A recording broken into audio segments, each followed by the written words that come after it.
ஐயா வணக்கம். உங்கள் பொண்ணை நான் விரும்புகிறேன். தம்பி என்ன படிச்சிருக்கீங்க? ஐயா நான் எம்பிபிஎஸ் படிச்சிருக்கேங்க ஐயா. எம்பிபிஎஸ்ஸா?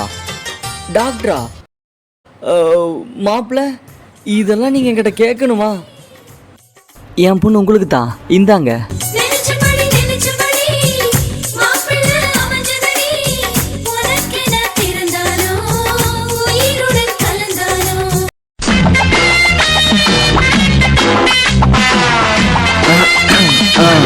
தம்பி எத்தனாவது படிச்சிருக்கீங்க? ஐயா நான் எம்பிபிஎஸ் படிச்சிருக்கேங்க ஐயா. டேய் கவாடா, அவன் என்னடா படிச்சிருக்கான்? அண்ணே அவன் என்னமோ இங்கிலீஷ்ல பேசி உங்களை குழப்ப பாக்குறான். 12வது படிச்சியான்னு கேளுங்க.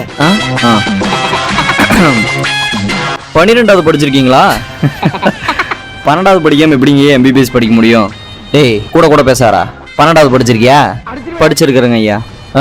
அப்புறம் எம்பிபிஎஸ் ஒரு 5 வருஷம், 12 ஒரு 5 14. அப்புறம் பிஜி ஒரு 3 வருஷம், 14 ஒரு 3 16. என்னப்பா 16வது படிச்சிருக்கீங்க? 16வது படிச்சுட்டு சொல்ல தெரியலையே. இவனுக்கெல்லாம் எப்படி நம்ம பிள்ளை கொடுக்கறது? ஏய் எங்க போற? ஐயா உங்களவுக்கு படிக்கணும்னா இன்னொரு நாளையில் சேர்த்து படிக்கணும். படிச்சுட்டு வந்துடுறேன்.